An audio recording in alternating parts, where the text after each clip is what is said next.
Good morning guys!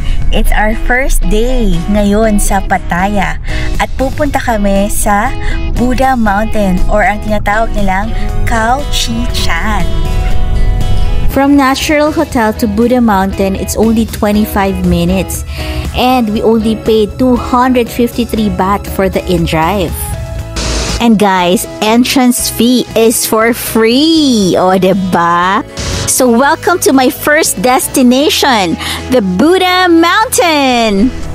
Hi guys! I'm here at Buddha Mountain, ang tinatawag nilang Khao Chi Chan.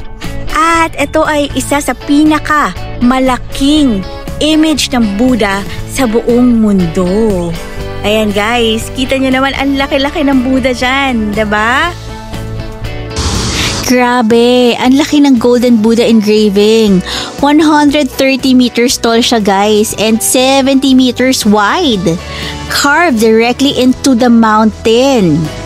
At alam nyo ba na ginawa ito noong 1996 bilang tribute kay King Rama IX. As you walk around guys, mapapansin nyo na sobrang peaceful ng lugar.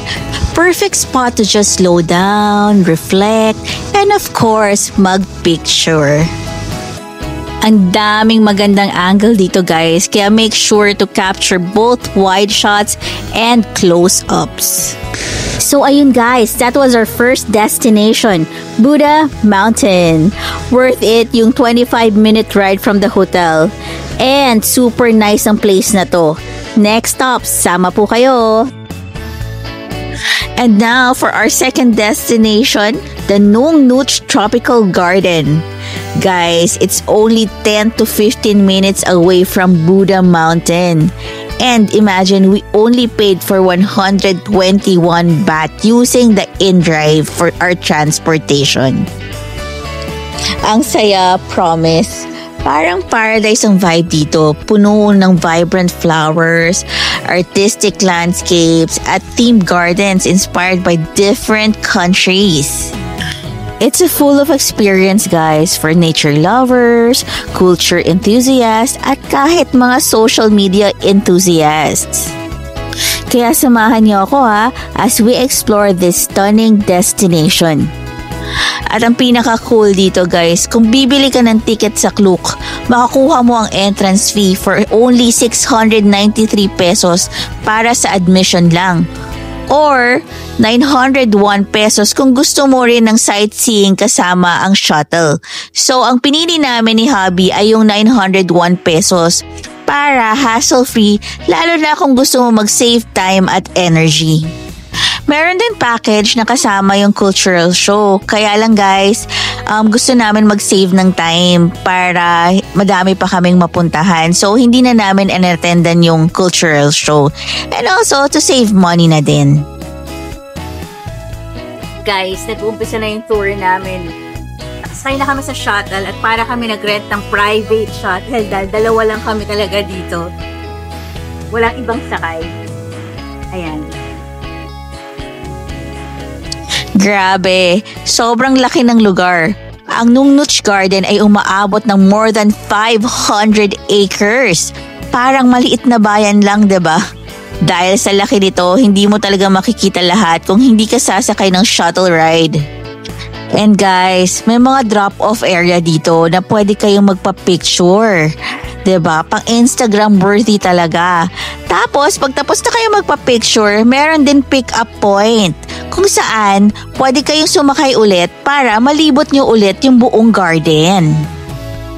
Guys, isa pang highlights dito ay yung pwede kang sumakay sa elephant ride o kumuha ng picture kasama ang mga elepante na super fun lalo na para sa mga first time visitors.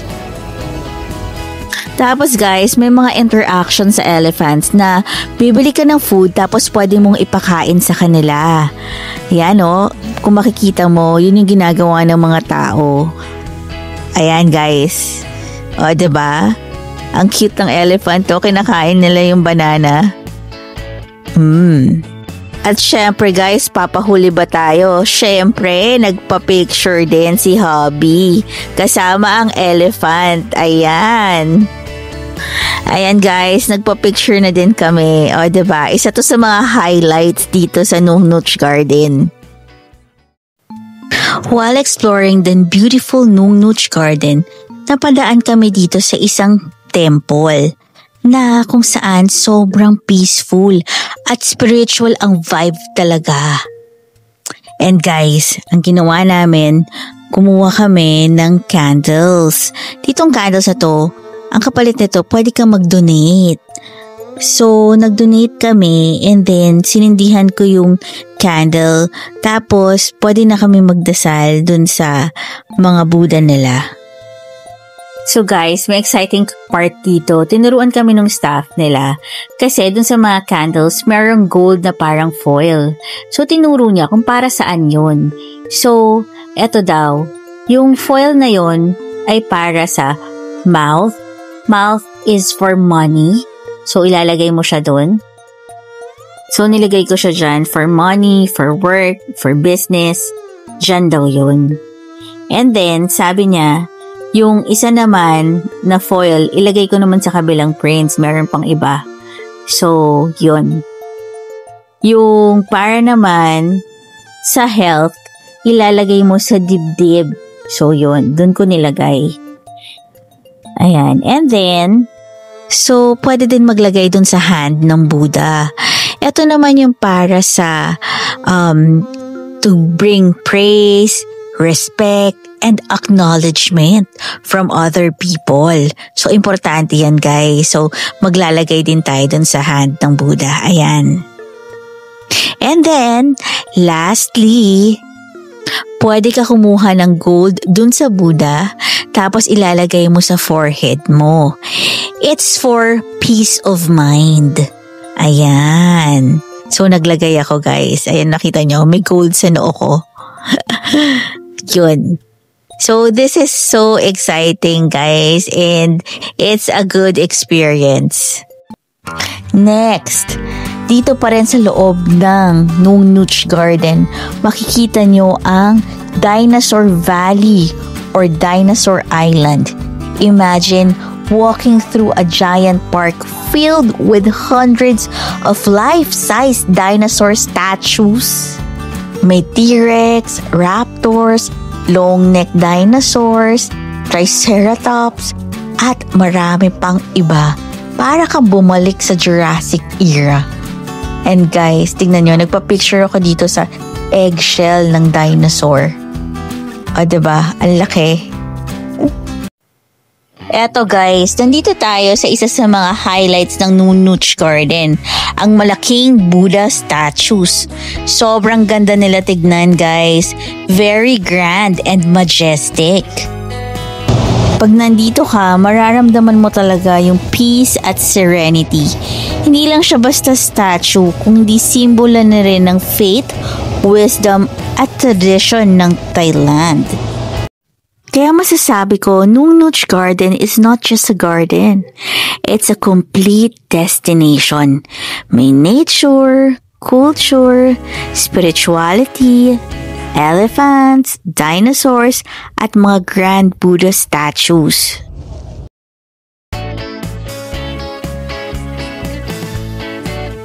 So guys, take note of this. So if you're planning to visit Pattaya, don't miss out on Nung Nooch Garden. This is a destination that you must see. Alright, and for the next destination, I will bring you to the most Instagrammable spot here in Pattaya, the House of Benedict.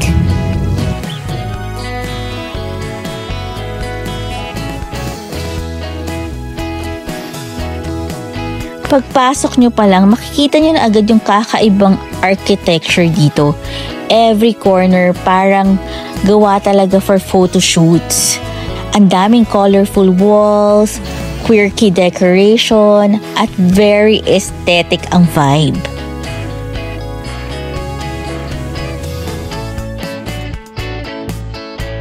Ang entrance fee dito ay 100 baht for Thai nationals at 200 baht naman for foreigners. Free for children under 120 cm. O, diba? Ayan guys, kasi meron kaming coupon at may 20% discount ang mga drinks. So, nagtry ako ng isang drink sa kanila. Yung lychee. So, ang sarap niya guys. Ayan, ginagawa nung barista nila. Very refreshing. Thai national yung barista na yan. So, yun. Mababait sila guys, habang ginagawa nila, ina-entertain nila kami, kinakausap, kung saan kami galing, ganyan. Ang refreshing ng drink na yan. So, yun. And guys, hindi lang siya pang picture meron ding mga cafe dito, small shops, pwede kayong mag-coffee break, mag-snacks, yung ganun, uminom ng refreshments, kumain ng takoyaki. Ayan, mukhang masarap yung takoyaki nila. Diba? Tapos guys, pwede kayong mag-chill lang dito kasi merong mga spots dito na talagang Instagrammable at pwede kayong mag-relax, chill, and i-feel nyo lang yung ambience. So guys, ito yung isa sa mga shops dun sa loob ng House of St. Benedict. Ang ganda ng shop na to kasi mga unique yung mga tinitinda nila dito. Ang cute ng mga designs, tapos napaka-artistic talaga. Ayan o, kita nyo naman, kakaiba talaga yung mga designs dito. So guys, if you will visit Pattaya, include this to your bucket list. Instagrammable talaga, hindi kayo magsisisi.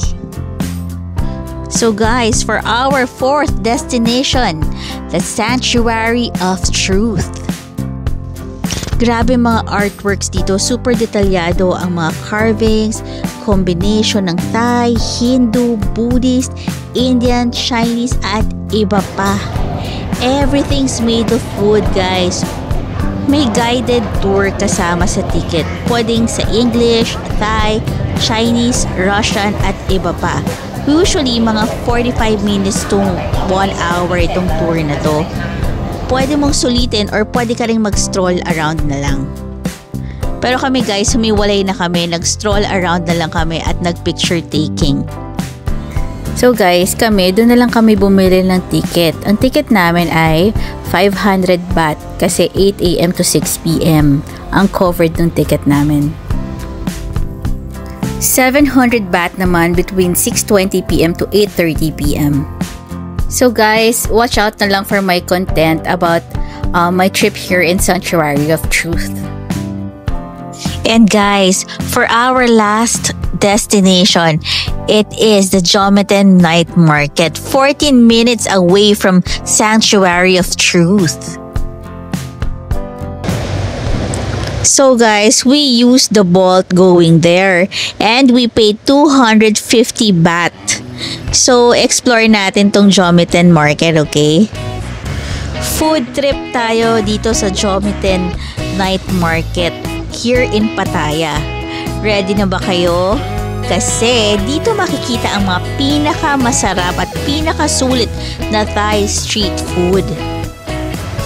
Pero guys, abangan nyo yung gagawin kong separate na content para dito sa Jometen Night Market. Okay, so ililibot ko muna kayo ng bahagya. Ayan guys, makikita nyo may mga tilapia, mga inihaw na tilapia. O diba? Mukhang masarap. And mga fresh fruits na drinks na it only cost 30 baht. Tingnan nyo naman guys, ang mura. Pero yung mga iinumin nyo fresh na fresh. At healthy pa, diba? Ayan, yung chicken, makikita nyo, mura lang din. May 60 baht lang. And ang mga inihaw, ayan, iba't ibang klase. Mga barbecue pork ribs, meron ding mga, may mga beef, ganun. So, bukod dyan, ay meron din mga seafood.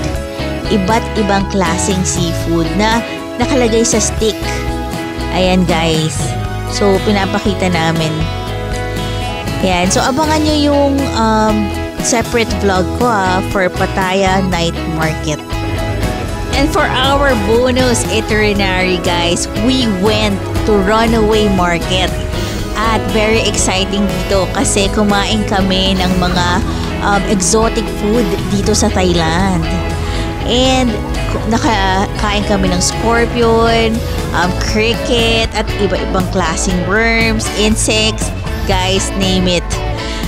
Sana abangan nyo ang next vlog ko tungkol dito sa Runaway Market adventure namin. Guys, I'm truly grateful for this experience, and I hope this vlog gives you a glimpse of how beautiful and exciting Pattaya is. If you ever get the chance to visit Thailand, make sure to add Pattaya to your itinerary. You won't regret it. Thank you so much for joining me on this journey. Don't forget to like, share, and subscribe. Smiley Moni, where every smile makes a story.